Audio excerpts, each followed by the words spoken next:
Weekly और monthly राशिफल के साथ साथ ज्योतिष, वास्तु, मंत्र आदि से जुड़ी वीडियोस रेगुलरली पाने के लिए चैनल को अभी सब्सक्राइब कीजिए और बेल नोटिफिकेशन पे भी क्लिक कीजिए ताकि नई वीडियो की नोटिफिकेशन आपको समय पर मिल जाए। ओम गणेशाय नमः। ओम नमः शिवाय। मैं निखिल ज्योतिषाचार्य आप सभी का मेरे चैनल पर पुनः स्वागत करता हूं।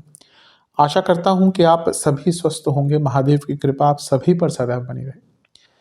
कि वीडियो मेष यानी कि एरीज के लिए एक अत्यंत विशेष वीडियो है, क्योंकि यह वीडियो है वर्ष 2026 के 12 सकारात्मक भविष्यवाणियों के बारे में।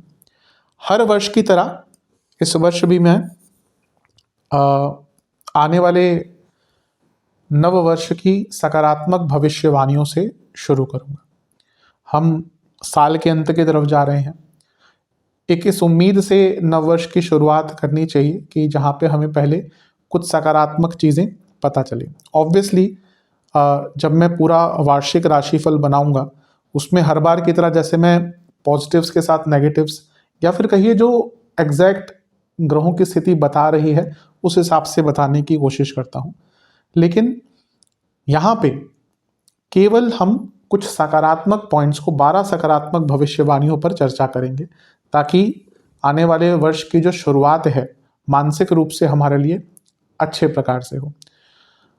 और यकीन मानिए जो वर्ष 2026 है ये बहुत विशेष है, क्योंकि इसमें देवगुरु बृहस्पति उच्च के होंगे। कई बार बहुत ग्रहों की बहुत महत्वपूर्ण युतियां होंगी। बृहस्पति 2025 की तरह 2026 में भी आगे बढ़ जाएंगे, यानी कि वो कर्क में होने चाहिए थे लेकिन वो अक्टूबर के अंत में जाकर सिंह में आ जाएंगे। और इस प्रकार बहुत चीजें 2026 में घटित होने वाली है और 26 के अंत तक आते आते राहु और केतु का गोचर भी हो जाएगा। तो बहुत कुछ घटेगा और उनमें से 12 सकारात्मक भविष्यवाणियों की हम इस वीडियो में चर्चा करेंगे। पुनः मैं बताना चाहूँगा ये वार्षिक राशिफल नहीं है।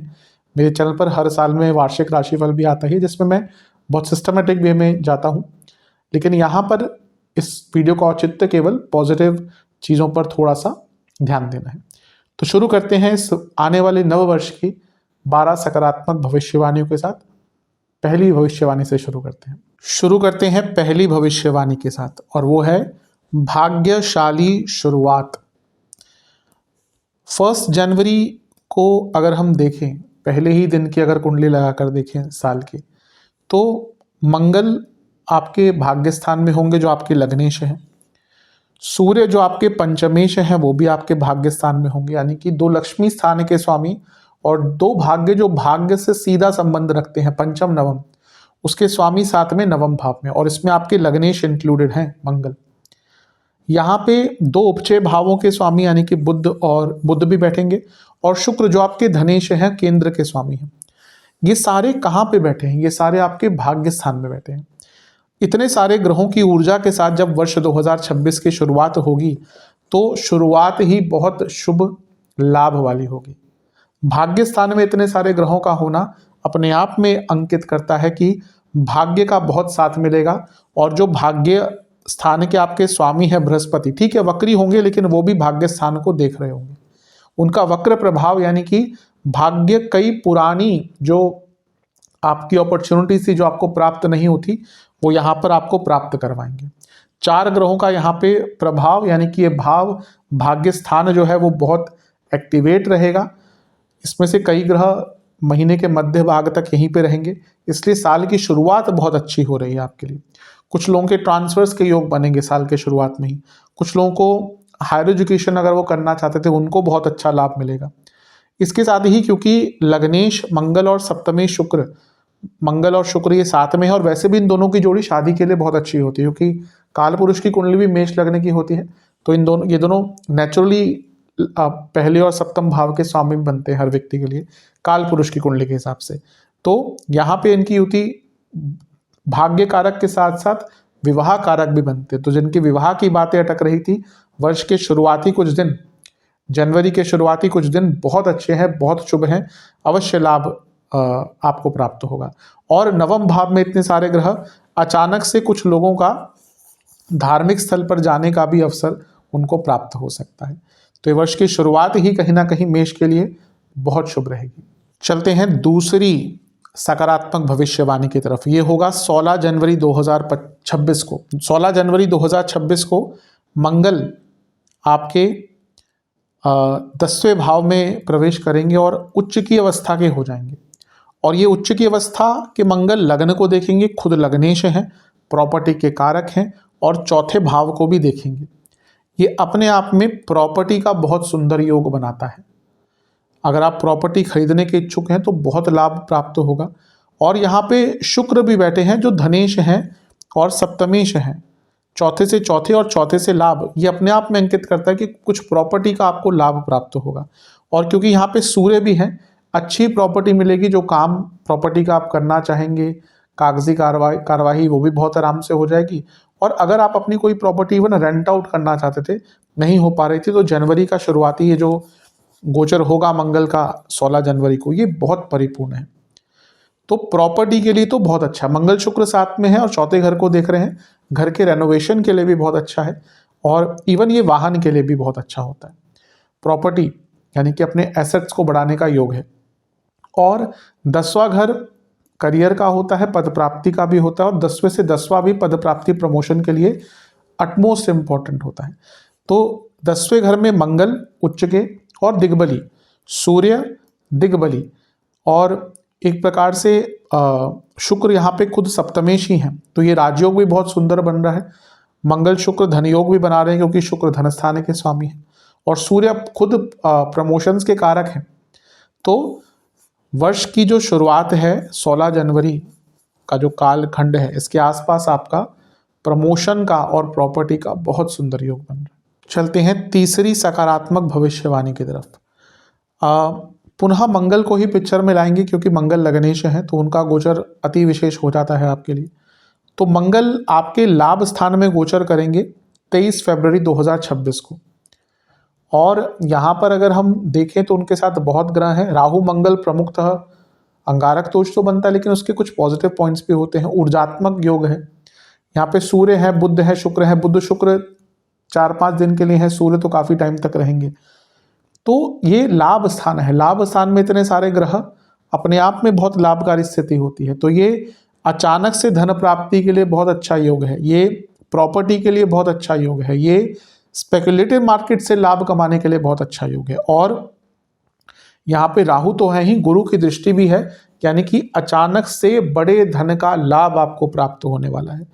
तो जो शुरुआत, ये जो 23 फरवरी का समय है, इसके आसपास भी आपको भौतिक सुखों की बहुत प्राप्ति हो सकती है।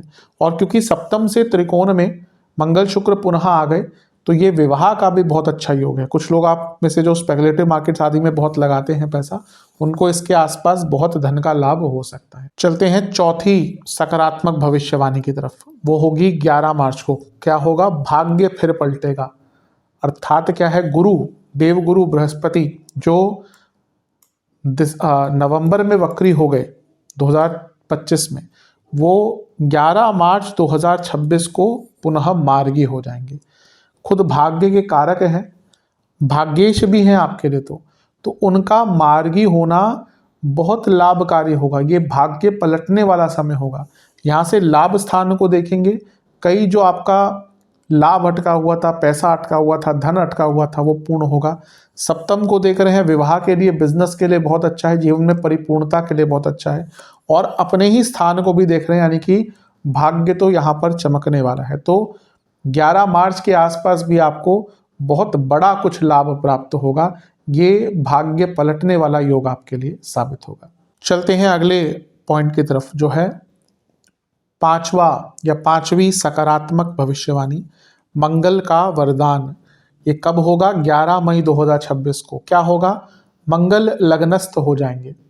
लग्न के स्वामी मंगल लग्न में आकर बैठ गए। राजयोग, पंच महापुरुष योग बनाएंगे। यहाँ पे कुछ टाइम के लिए सूर्य के साथ भी होंगे, बुध के साथ भी होंगे। तो ये जो टाइम है आपका ना, ये बहुत अच्छा है। क्योंकि पहला तो लग्नेश इतनी अच्छी स्थिति में, 11 मई को लग्न के स्वामी का उच्च अपने स्वराशि में आना, उच्च के सूर्य के साथ बैठा होना, बहुत अच्छा समय है। अपने आप में देखिए प्रॉपर्टी के कारक है मंगल, आप कभी भी ऑब्जर्व कीजिए, मंगल का जो गोचर है वो प्रॉपर्टी संबंध बहुत बदलाव लाता है। आप कभी भी देखिए, आपने भी कभी प्रॉपर्टी देखी हो, खरीदी हो ना, तो उस टाइम, खैर जिनको थोड़ा नॉलेज हो वही उनके लिए ज़्यादा एप्लीकेबल होता है, लेकिन उस टाइम देखिए आपकी लग्न कुंडली में मंगल कहाँ गोचर कर रहे थे जब आपने प्रॉपर्टी खरीदी।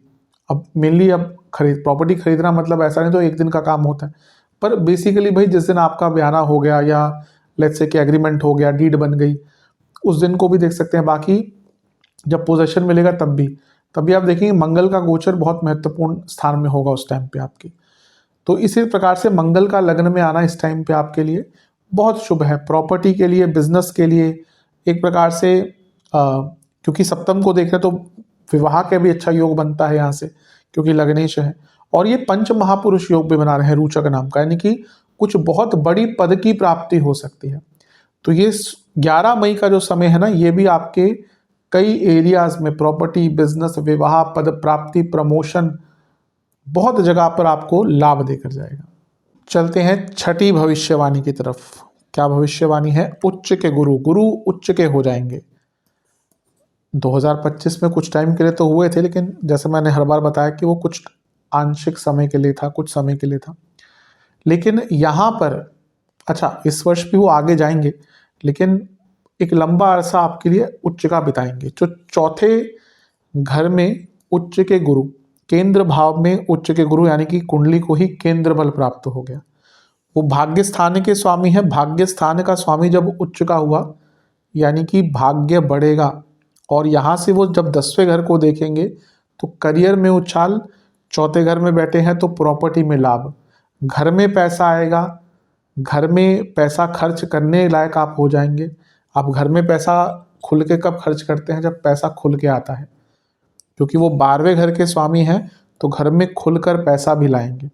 और इसके साथ ही अगर आप विदेश संबंधित कुछ इमिग्रेशन आदि का काम करना चाहते थे तो उसके लिए भी ये टाइम बहुत अच्छा है, यानी कि प्रॉपर्टी, एसेट्स, घर में पैसा, प्रमोशंस। और क्योंकि बृहस्पति मोक्ष त्रिकोण को जोड़ रहे हैं, तो ये वो टाइम होगा जब मेटलिस्टिकली एंड स्पिरिचुअली आप एक बैलेंस जीवन में लाना शुरू कर देंगे। तो ये उच्च के गुरु भी जीवन को सकारात्मक एक प्रकार से अवश्य बनाएंगे। अगली भविष्यवाणी है कि 7 नंबर की 7वीं सकारात्मक भविष्यवाणी। गुरु के गोचर की हमने बात करी, लेकिन जैसे ही गुरु का गोचर हुआ, एक नव पंचम योग बन जाएगा गुरु और शनि द्वारा, क्योंकि शनि गुरु एक दूसरे से त्रिकोण में है। और आपका जो 12वां भाव है वो बहुत एक्टिवेट हो जाएगा। आपके 12वें भाव पर 12वें भाव के स्वामी गुरु की दृष्टि होगी, और शनि यहाँ बैठे होंगे जो लाभेश हैं, दशमेश हैं, और गुरु आपके भाग्येश हैं, यानी कि 12वां भाव। और मैं कई बार बताता हूँ, गुरु शनि के द्वारा कोई भी भाव जब एक्टिवेट होता है तो वो बहुत अच्छे रिजल्ट देता है। तो 12वें घर का एक्टिवेट होना, यानी कि पहला तो विदेश के कई काम बनेंगे। अभी मैंने थोड़ी देर पहले गुरु की बात भी करी, तो विदेश जाने के इच्छुक हैं, बहुत अच्छा टाइम है। आपके हिडन सोर्सेस ऑफ इनकम है, उसमें तो बहुत ही लाभ मिलने वाला है। आध्यात्मिक बहुत यात्राएं करवाने वाले हैं। ये जो वर्ष 2026 है, आप देखेंगे मध्य भाग के बाद 1 साल पूर्णतः ये बहुत धार्मिक यात्राओं का होगा। आपकी बहुत अनेक धार्मिक यात्राएं करने के योग बन रहे हैं। और अवश्य जब भी हम धार्मिक यात्राएं करते हैं तो हमारा चित्त, हमारा जो पूरा व्यक्तित्व है ना, वो बदलता है। और सबसे महत्वपूर्ण चीज़ ये है कि 12वां भाव बदलाव का होता है। तो आप में से कई लोग अपने पूरे जीवन के आधार को यहाँ पर बदलना शुरू कर देंगे, एंड फॉर अ गुड। तो ये नव पंचम योग भी कहीं ना कहीं भाग्यकारी, सौभाग्यशाली और बड़े बदलाव की तरफ इशारा दे रहा है। चलते हैं 8वीं सकारात्मक भविष्यवाणी की तरफ। गुरु सूर्य योग। सूर्य प्रवेश कर जाएंगे आपके चौथे भाव में, गुरु के साथ उनकी युति बनेगी, उच्च के गुरु। अच्छा, सूर्य पंचमेश, गुरु नवमेश, 2 त्रिकोण के स्वामियों का साथ में आना बहुत शुभ होता है। तो उनका चौथे घर में युति, पहले तो घर में खुशखबरी, घर में कुछ अच्छी न्यूज़ आएगी। यहाँ से उनका दोनों का 10वें घर को देखना, यानी कि करियर में उछाल, करियर में बड़े पद की प्राप्ति, रिकॉग्निशन प्राप्त होगा, ट्रांसफर्स प्राप्त हो सकते हैं। और क्योंकि सूर्य 10वें से अष्टम के स्वामी है, तो बहुत अच्छा जॉब चेंज करने का मौका।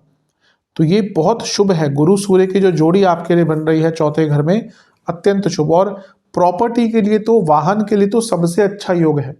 और अपने आप में देखिए, सूर्य गुरु की जो युति है साल में एक बार होती है। सूर्य जहां व्यक्ति का मान, प्रताप, गुडविल है, गुरु भाग्य है, तो जब इन दोनों का मिलन होता है तो यानी कि अब ये चौथे घर में हो रहा है, यानी कि आपके हो सकता है फैमिली में कोई व्यक्ति ऐसा कुछ करे जिससे घर का सौभाग्य, भाग्य बढ़े और फैमिली में भी किसी का नाम पहचान बढ़ सकती है। तो ये योग भी कहीं ना कहीं आपके लिए बहुत श्रेष्ठ है। अब चलते हैं अगले नवी भविष्यवाणी की तरफ। राहु बढ़ाएंगे मंगल का प्रभाव। मंगल का गोचर होगा मिथुन में 3 अगस्त को और राहु की दृष्टि उन पर पड़ेगी। ये बहुत एक अच्छा कॉम्बिनेशन होता है। मैं कई बार बताता हूँ, राहु और मंगल, इसको अंगारक योग कहा जाता है, लेकिन ये बहुत काम का भी होता है। कई बड़े इंडस्ट्रियलिस्ट, कई बड़े इंजीनियर्स, कई बड़े लोग जिन्होंने बहुत कुछ अलग किया है ना, उनकी कुंडली में राहु मंगल की जोड़ी, राहु मंगल का योग या कहीं ना कहीं एक दूसरे से संबंध बनता है। क्योंकि राहु क्या है, राहु इज अनकन्वेंशनलिटी, कुछ अलग सोच, और मंगल क्या है, वो बल कुछ करने का। इसलिए इन दोनों की जोड़ी बहुत अच्छा रिजल्ट भी कभी कभी देती है। और यहाँ पे यही होगा, मंगल जो लग्नेश है उनको लाभ स्थान में बैठे राहु का प्रभाव, बहुत सारे नए अवसर, करियर की बात कर लीजिए, बिजनेस की बात कर लीजिए, कुछ नया सीखने का बात कर लीजिए, या फिर विदेश से धन की बात कर लीजिए, ये राहु मंगल का त्रिकोणीय योग, जहाँ पर मंगल पर राहु की दृष्टि पड़ रही है, ये अचानक से जीवन में बहुत नए रास्ते खोलने वाला योग होगा।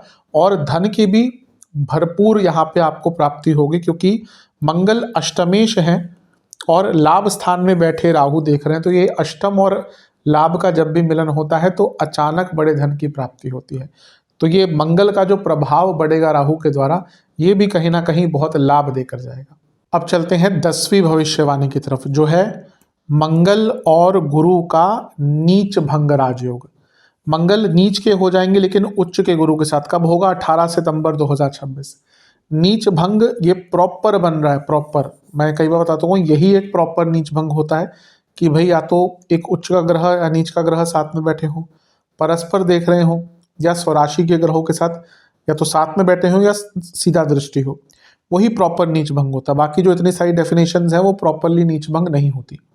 जो काम करती है नीच भंग वो यही है, और ये प्रॉपर नीच भंग योग बन रहा है, बहुत शुभ है।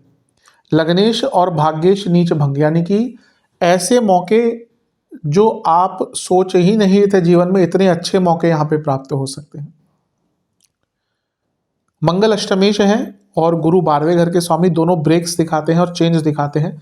10वें घर को देखना यानी कि चेंज इन करियर, और बहुत शुभ एक चेंज आपको प्राप्त होगा। और प्रॉपर्टी के लिए तो बहुत अच्छा है ही, कोई आपका प्रॉपर्टी फंस गई थी, काम वो भी पूर्ण होगा। और अष्टमेश मंगल यानी कि पैतृक संपत्ति से भी कोई बहुत बड़ा लाभ प्राप्त होगा। और सबसे बड़ी बात है, लग्नेश और भाग्येश मंगल गुरु चौथे घर में कोई बहुत बड़ा धार्मिक अनुष्ठान कराने का मौका मिलेगा। और ये यूजुअली तभी होता है जब घर में कुछ अच्छा होता है, और घर वालों के साथ किसी बड़ी धार्मिक यात्रा पर जाने का भी अवसर मिलेगा। हम प्लानिंग करते रहते हैं कि स्विट्जरलैंड जाएंगे, यहाँ जाएंगे, वहाँ जाएंगे। हमारा देश भरा पड़ा है ऐसी जगहों से जो दुनिया में कहीं नहीं मिलेगी। आपको नायग्रा फॉल्स मिल जाएंगे, आपको अलग अलग जगहें मिल जाएंगी हर जगह पे, लेकिन जो हमारी सांस्कृतिक धरोहर है और जो अध्यात्म है, दुनिया के किसी देश में नहीं मिल सकता। तो हमारे देश के आध्यात्मिक जगहों पर अवश्य जाने का प्रयास कीजिएगा, क्योंकि योग आपका बहुत अच्छा बन रहा है। और सबसे बड़ी बात है नीच भंग का बनना, यानी कि जीवन में अचानक से ऐसे अवसर आ जाना जो पूरे लाइफ को बदल सकते हैं। तो ये नीच भंग भी आपके लिए जो 18 सितंबर को बनेगा, बहुत अच्छा होगा। चलते हैं 11वीं भविष्यवाणी की तरफ। 11वीं बहुत विशेष है, बहुत विशेष, क्योंकि गुरु अतिचारी होने के कारण जैसे 2025 में उन्होंने किया था, वैसे ही 26 में भी पंचम में आ जाएंगे। गुरु कहाँ है? राजा की राशि यानी कि सिंह में। ये गुरु बहुत विशेष है। एक तो संतान का योग बनाएंगे, ठीक है, केतु है यहाँ पे, लेकिन गुरु का प्रभाव बहुत स्ट्रांग है, तो संतान का योग बनाएंगे। और सिंह राशि में त्रिकोण में बैठकर जब वो लग्न को देखेंगे तो ये भाग्य की वृद्धि होगी। गुरु केतु की जो युति होती है, ये पुराने से पुराने जटिल कार्यों को भी पूर्ण करने के लिए अच्छी होती है। तो जब ये युति होगी तो आप देखेंगे प्रारब्ध का भाव भी है। कोई ऐसा कार्य जो जिसमें आपने उम्मीद ही छोड़ दी थी, वो कार्य आपका पूर्ण हो सकता है। संतान प्राप्ति के लिए अच्छा योग है, क्योंकि केतु है तो स्पेशली अगर थोड़ा मेडिकल प्रोसीजर साथ में इन्वॉल्व करना चाहते थे उनके लिए।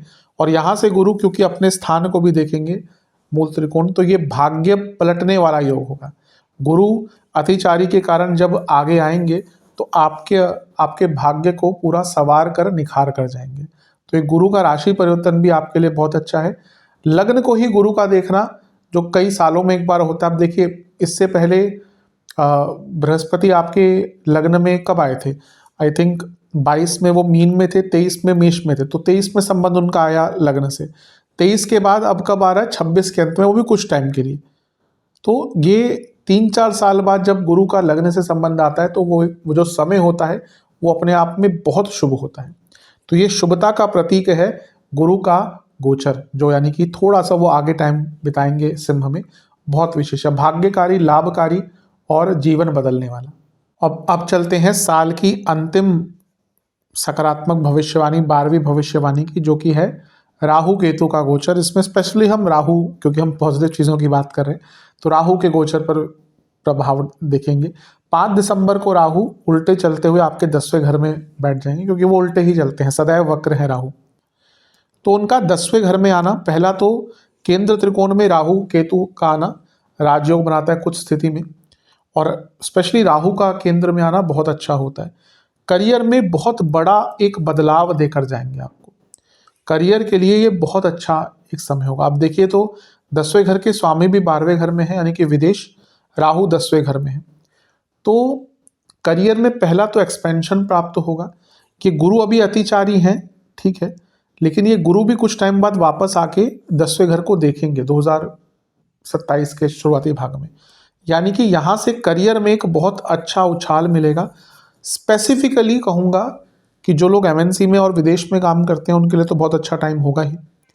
अगर आप बहुत टाइम से इच्छुक थे कि भाई विदेश में जॉब लग जाए, कुछ लोगों को ना बहुत ज़्यादा एक वो होता है मन में कि विदेश में एक बार जॉब करनी है, तो यहाँ पे उनको विदेश में जॉब लगने का उनका योग पूरा हो सकता है। और दूसरा, 10वें घर में जब राहु आते हैं तो व्यक्ति के परिस्थितियों को बहुत बदलते हैं जीवन की, एक प्रकार से नए आयाम आपके लिए खोल सकते हैं। तो जाते जाते वर्ष का जो अंतिम भाग है ये करियर में बहुत बड़े चेंजेस आपके लेकर आएगा। तो ये थी 12 सकारात्मक भविष्यवाणियाँ। फिर से दोहराऊंगा कि ये वार्षिक राशिफल नहीं है, मैं बनाऊंगा उसमें, क्योंकि मैं थोड़ा सा विस्तृत ही बनाता हूँ तो उसमें समय लगेगा। मैं देख रहा हूँ किस प्रकार से करूँ, कि अलग अलग सबके लिए वीडियोस बनाऊँ, या मतलब कि अलग अलग जो पार्ट्स हैं अलग अलग बनाऊँ, या एक ही में सम्मिलित कर दूँ। लेकिन अवश्य दिसंबर में पूरा प्रयत्न रहेगा कि वार्षिक राशिफल आ जाए। तो आशा करता हूँ वीडियो काम आएगा। चैनल पर नए हैं सब्सक्राइब कीजिए, वीडियो को लाइक कीजिए। मिलता हूँ अगली वीडियो में, तब तक के लिए ओम नमः शिवाय।